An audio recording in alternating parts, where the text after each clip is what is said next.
العالمين والصلاة والسلام على سيدنا وحبيبنا وقدوتنا وإمامنا محمد الذي لا نبي ولا رسول بعده ولا شريعة بعد شريعته ولا كتاب بعد كتابه ولا أمة بعد أمته.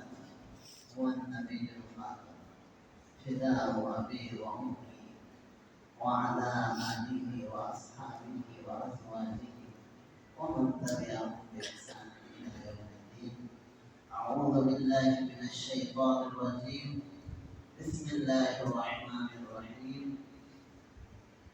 قل أفغير الله تأمروني أعبد أيها الجاهلون ولقد أوحي إليك وإلى الذين من قبلك لئن أشركت ليحبطن عملك ولتكونن من الخاسرين بل الله فاعبد وكن من الشاكرين. اہل علم حضرات ہیں یہاں پر جو میں نے خطبہ پڑھا جو آیت پڑھی وہ دل کی آواز ہے. حضرت نے بھی کہا حضرت مفتی صاحب مجھے تھوڑا سا آپ کے بولنے پر محبت کی بات ہے. محبت میں آدمی چھوٹوں کو پڑھانے کے لیے تھوڑا بہت پڑھانا بھی پڑتا ہے. سمجھ جیسے کہ بچہ لکیریں کھینچتا کاپی میں تو باپ کیا بولتا ماں کتنا اچھا لکھے کیا اچھا لکھے تو ضرورت ہے لکیریں ضرورت ہے نا. لیکن بچہ اس کے لیول سے ہمیں بہت کرنے سے ہے اس لیے اس کو پڑھانا پڑتا. تو محبت کی بات ہے اللہ میرے ہم کو قبول فرمائے. دیکھو بہت پیارا مجمع ہے. ذرا تھوڑا کھل کے بھی بیٹھو اچھے سے بھی ذرا نزدیک آؤ. تو مجھے بھی کھل کے بات کرنا ہے آپ لوگ بھی کھل کے سنو. سمجھتے کچھ بیچ میں پوچھنا ہو تو پوچھو. کچھ بیچ میں ایسی چیز آ جائے جو آپ کو کلیئر نہ ہو.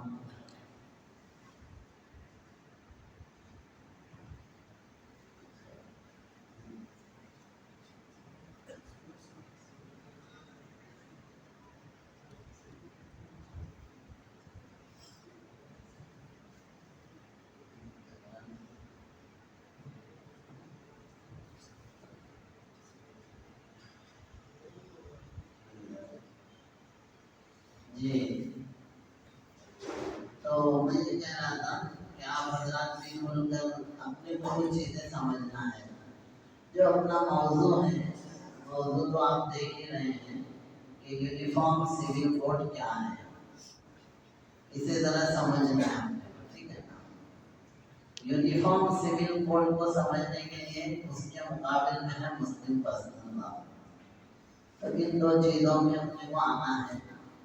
جو حضرت مفتی صاحب نے بات کہی تھی اسی کو تھوڑا سا میں بیس بناتا ہوں پہلے. لیکن جو میں نے خطبے میں کہا کہ ہمارے اوپر جلدی یہ بات بتا دوں تو آگے جاؤں. ہم پر اللہ کا سب سے بڑا احسان کیا ہے کہ سب سے بڑا احسان ایسا احسان کہ جس پر اللہ کو بھی ناز ہے. ہوتا نا بعض مرتبہ ہم کسی کو دیتے رہتے کرتے رہتے لیکن ہم کبھی گناتے نہیں. لیکن گنانے کا ٹائم آئے تو کون سا احسان گنائیں گے جسے اپن بھی بڑا سمجھیں. سمجھ اسی لیے 5-10 روپے دیے تو وہ تھوڑی گنائیں گے. اپن کہے میں تجھے 5 روپے دیے. لیکن جو بڑا ایک دم تو ایسا کون سا احسان ہے کہ جس پر اللہ کو بھی ناز ہے کہ جب بندوں پر احسان گنانے کا ٹائم آئے. اسی لیے اللہ نے قرآن کریم میں نعمتوں کا ذکر کیا لیکن احسان نہیں جتلایا. ہاں ایک نعمت ہے جس پر اللہ نے احسان جتلایا کہ اللہ کو بھی ناز ہے. وہ نعمت کیا ہے؟ لقد من اللہ علی المؤمنین اذ بعث فیہم رسولا کہ اللہ احسان جتلاتے ہیں کہ تمہیں اس نے اپنا نبی دیا ہمارے آقا محمد عربی صلی اللہ علیہ وسلم اور پھر انہیں خاتم بنایا. خاتم کس کو بولتے ہیں؟ کہ مہر کہ جو میرا نبی کرے گا، اب وہ مہر لگ گئی قیامت تک، اس میں کوئی بدنامی نہیں۔ ختم نبوت کا مطلب صرف قادیانی نہیں ہے دیکھ کے وہاں بات کر رہے ہیں، وہ نہیں۔ ختم نبوت کا مسئلہ یہ ہے کہ میرے نبی نے جو کہہ دیا وہ اب آخری بات تھی، اب اس کے بعد کوئی نئی بات قیامت تک نہیں آئے گی۔ جو آپ نے عمل کیا وہی عمل اب آخری۔